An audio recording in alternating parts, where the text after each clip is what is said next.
Maharashtra home guard भरती 2024 detail district wise vacancy for my subscriber MPSC वास्तव tips. बघा, आजचा जो व्हिडिओ आहे हा खूप विद्यार्थ्यांनी लाईक केलेला आहे। होमगार्डबद्दल खूप विद्यार्थ्यांनी नवीन सबस्क्राईब केलेला आहे, तेव्हा त्या विद्यार्थ्यांसाठी खास करून विशेष करून आज मी एक चार्ट बनवलेला आहे ज्यामध्ये 22 जिल्ह्यातील सर्व वॅकन्सी तुमच्यापर्यंत पोहोचणार आहेत आणि उर्वरित जिल्ह्याची ज्या काही वॅकन्सी येतील त्यासुद्धा लवकरात लवकर तुमच्यापर्यंत पोहोचवण्याचा मी प्रयत्न करेल। आजच्या या व्हिडिओमध्ये 22 जिल्हे दिलेले आहेत। तुम्ही कुठल्या जिल्ह्यामध्ये राहता किंवा तुमच्या जिल्ह्यामध्ये किती वॅकन्सी आहेत तुम्ही हे चेक करू शकता, तेव्हा तुम्ही व्यवस्थित चेक करा वॅकन्सी किती आहेत ते। धन्यवाद। होमगार्डसाठीची पात्रता जी दिलेली आहे ती पात्रता आहे 10वी पास, वयाची 20 ते 50 वर्ष पूर्ण, OBCसाठी 3 वर्षाची सूट आणि SCसाठी दिलेली आहे 5 वर्षाची सूट। OBC कॅन्डिडेट वयाच्या 53व्या वर्षापर्यंत अप्लाय करू शकतो, तसेच SC कॅन्डिडेट वयाच्या 55व्या वर्षापर्यंत अप्लाय करू शकतो। त्यानंतरच्या जे काही पात्रता आहेत त्या व्हिडिओमध्ये दिलेल्या आहेत। समोर व्हिडिओमध्ये पात्रता दिलेली आहे। शारीरिक विकलांग आणि गुन्हेगारी पार्श्वभूमीचे व्यक्ती अर्ज करू शकणार नाहीत। ज्या जिल्ह्याचे तुम्ही रहिवासी असाल त्याच जिल्ह्यात तुम्हाला फॉर्म भरायचा आहे। सर्व विद्यार्थ्यांचे आभार ज्यांनी या व्हिडिओला खूप प्रतिसाद दिलेला आहे। सर्व विद्यार्थ्यांच्या कमेंट्स होत्या की सर आमच्या जिल्ह्यामध्ये वॅकन्सी आहे किंवा नाही आहे, किंवा किती वॅकन्सी आहेत महिलांसाठी पुरुषांसाठी। वर्धा, चंद्रपूर, नागपूर, हिंगोली, भंडारा, गोंदिया, बीड सर्वीकडून कमेंट्स आलेले आहेत। त्या कारणामुळे मी हे स्वतः चार्ट बनवलेला आहे। या चार्टमध्ये तुम्हाला संपूर्ण महाराष्ट्रातील वॅकन्सी म्हणजे जवळपास 22 जिल्ह्यातील वॅकन्सी तुम्हाला यामध्ये मिळणार आहेत। किती जागा आहेत कोणत्या जिल्ह्यासाठी तर हे बघा, वर मी लिहिलेलं आहे महाराष्ट्र होमगार्ड भरती 2024 detailed district wise vacancy for my subscriber. कारण की आज जवळपास खूप विद्यार्थ्यांनी चॅनल सबस्क्राईब केलेला आहे, त्यांच्यासाठी मला असं वाटलं की ही माहिती माझ्या विद्यार्थ्यांपर्यंत पोचायला पाहिजे। तर ओके, सुरू करू आपण नांदेडवरून। बघा, हा जो पहिला चार्ट आहे हा डिस्ट्रिक्टचा चार्ट आहे। ह्या टोटल जागा आहेत, हे मेल फिमेल एज एज्युकेशन आणि last date of application. Okay, त्यानंतर सुरू करू आपण साताऱ्यापासून। साताऱ्यामध्ये 471 जागा आहेत। मेलसाठी आहेत 255 जागा, फिमेलसाठी आहेत 216 जागा, एज आहे 20 ते 50, हे सर्वांसाठी कंपल्सरी आहे।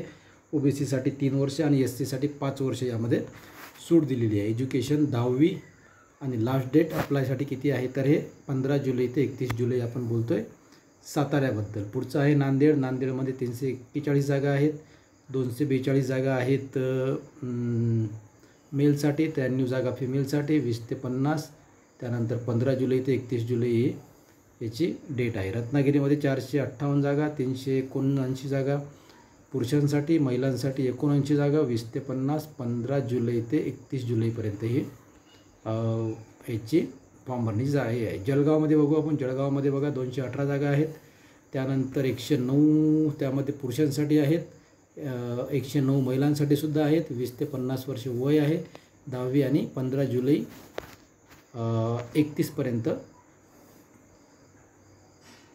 लास्ट डेट आहे। त्यानंतर चंद्रपूर बघू आपण, जळगाव बघू। जळगावमध्ये 218 जागा आहेत, 109 जागा आहेत मेलसाठी, 109 जागा आहेत फिमेलसाठी।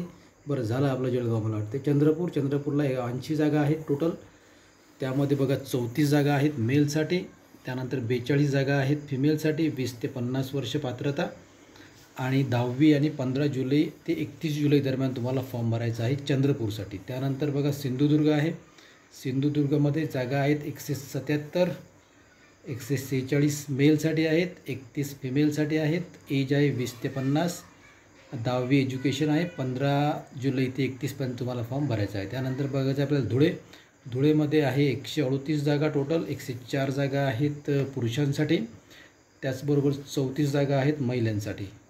लास्ट डेट आहे 15 जुलै ते 31 जुलै दरम्यान। हिंगोलीमध्ये आहे 75 जागा टोटल, 54 जागा आहेत पुरुषांसाठी, 21 जागा आहेत महिलांसाठी, 20 ते 50 वर्ष वय पाहिजे, 10वी आणि 15 जुलै ते 31 जुलैच्या दरम्यान तुम्हाला इथं फॉर्म भरावा लागणार आहे। हिंगोलीमध्ये जागा आहेत 75, 54, 21। ओके, धाराशिवसाठी 237 जागा आहेत, त्यानंतर 152 जागा आहेत पुरुषांसाठी, 85 जागा आहेत महिलांसाठी, 20 ते 50 वर्ष, 15 जुलै ते 31 जुलैपर्यंत तुम्हाला फॉर्म भरायचा आहे. त्यानंतर आहे वाशिममध्ये 42 जागा आहेत 42. त्यानंतर 9 जागा आहेत पुरुषांसाठी, 33 जागा आहेत महिलांसाठी.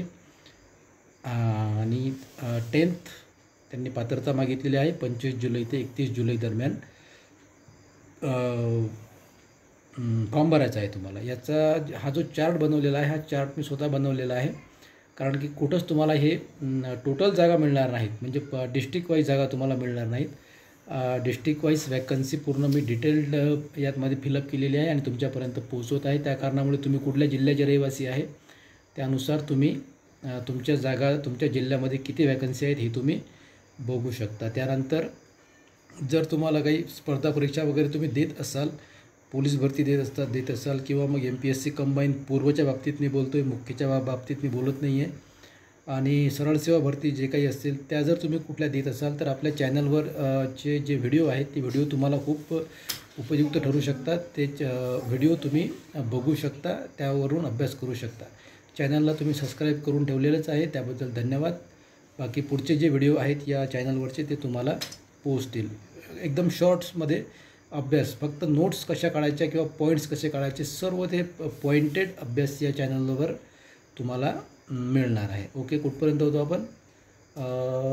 सिंधुदुर्ग, धुळे, जळगाव, हिंगोली, धाराशिव, वाशिम आणि भंडारा बघू आपण. वाशिम झाला 42 जागा, 9 जागा पुरुषांसाठी, 33 जागा महिलांसाठी. त्यानंतर भंडारासाठी सुद्धा कोणाची तरी कॉमेंट्स आली होती आज की भंडाऱ्यामध्ये किती जागा आहेत, तर 31 जागा आहेत. त्यामधल्या 21 जागा हे पुरुषांसाठी आहेत, 10 जागा ह्या महिलांसाठी आहेत. 26 जुलै ते 16 ऑगस्टपर्यंत तुम्ही फॉर्म भरू शकता भंडाऱ्यासाठी. त्यानंतर बीड आहे. बीडमध्ये 234 जागा आहेत टोटल, 86 जागा आहेत पुरुषांसाठी. त्याचबरोबर 148 जागा आहेत महिलांसाठी. आणि 26 जुलै ते 16 ऑगस्टपर्यंत तुम्ही फॉर्म फिलअप करू शकता. त्यानंतर आहे अमरावती, 141 जागा आहेत, 94 जागा आहेत पुरुषांसाठी, 47 जागा आहेत महिलांसाठी. 25 जुलै ते 5 ऑगस्टपर्यंत तुम्ही फॉर्म भरू शकता. यवतमाळसाठी आहेत 121 जागा. यामध्ये त्यांनी महिला किंवा पुरुषसाठी डिवाईड करून दिलेलं नाही आहे. ज्यावेळेस तुम्ही ऑनलाईन ॲप्लिकेशन कराल त्यावेळेस तुम्हाला ते लक्षात येईल किती जागा मेलसाठी आहेत, किती जागा फिमेलसाठी आहेत, ते तुम्ही तेवढं बघून घ्या.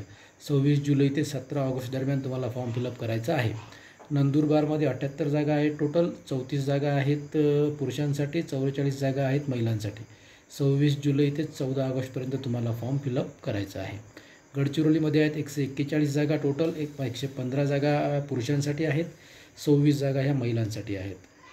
26 जुलै ते 14 ऑगस्टपर्यंत तुम्हाला भरायचं आहे. रायगडसाठी सुद्धा 2-3 कॉमेंट्स होत्या आज, किती जागा आहेत, तर ते 313 जागा आहेत टोटल.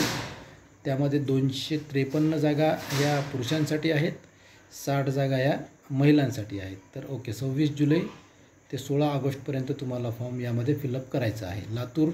लातूरची सुद्धा कॉमेंट्स होती बघा, 165 जागा आहेत टोटल, 24 जागा आहेत पुरुषांसाठी, 141 जागा आहेत महिलांसाठी. इथं महिलांसाठी जास्त जागा आहेत. आणि 26 जुलै ते 16 ऑगस्टपर्यंत तुम्ही फॉर्म फिलअप करू शकता. पुणेसाठी सर्वात जास्त जागा आहेत, जवळपास पुणेसाठी 1689 जागा आहेत, 838 जागा पुरुषांसाठी आहेत आणि 851 जागा ह्या महिलांसाठी आहेत. ओके, मेल फिमेल आपल्याला बघायचं आहे कुठं? पुणेमध्ये 1689 जागा, 838 पुरुष आणि 851 महिला. लास्ट डेट आहे 26 जुलै ते 11 ऑगस्टपर्यंत. ओके, त्यानंतर आहे सांगलीला 632 जागा आहेत, मेल फिमेल दिलेलं नाही. लास्ट डेट आहे 14 ऑगस्ट. त्यानंतर नाशिक आहे, 130 जागा आहेत, 26 जुलै ते 14 ऑगस्टपर्यंत फॉर्म भरायचा आहे. यामध्ये सुद्धा त्यांनी दिलेलं नाही आहे मेलसाठी किती, फिमेलसाठी किती. त्यानंतर सोलापूरच्या जागा अजून आलेल्या नाही आहेत. सोलापूरसाठी बऱ्याच कमेंट्स आज आल्या होत्या की सोलापूरला किती वॅकन्सी आहेत, तर सोलापूरची अजून वॅकन्सी ओपन झालेली नाही आहे. 287 जागा ह्या कोल्हापूरच्या आहेत. त्यानंतर वर्ध्याच्या जागा आहेत 76. वर्ध्याच्यासुद्धा 2 कॉमेंट्स होत्या, वर्ध्याला जागा किती आहेत, तर 76 जागा वर्ध्याच्या आहेत. आणि संभाजीनगरच्या ज्या जागा आहेत त्या 466 जागा अशा संभाजीनगरच्या जागा आहेत. तर तुमच्या एक गोष्ट लक्षात आली असेल की हे जी लिस्ट आहे ही 22 जिल्ह्याची लिस्ट आहे. 22 जिल्ह्याच्या ज्या व्हॅकन्सी आहेत ह्या आतापर्यंत ओपन झालेल्या आहेत. यानंतर मला वाटतं अकोला जिल्हा आहे, बुलढाणा जिल्हा आहे, अजून पालघर जिल्हा आहे, ठाणे जिल्हा याच्या ज्या जागा आहेत ह्या जागा अजून ओपन झालेल्या नाही आहेत. जशा त्या जागा ओपन होतील तसतशा मी आपल्या या चॅनलच्या माध्यमातून तुमच्यापर्यंत पोहोचवण्याचा प्रयत्न करेल. तुम्ही सबस्क्राईब केल्याबद्दल आणि या व्हिडिओला खूप प्रतिसाद दिल्याबद्दल खूप सारे धन्यवाद. Okay, thank you.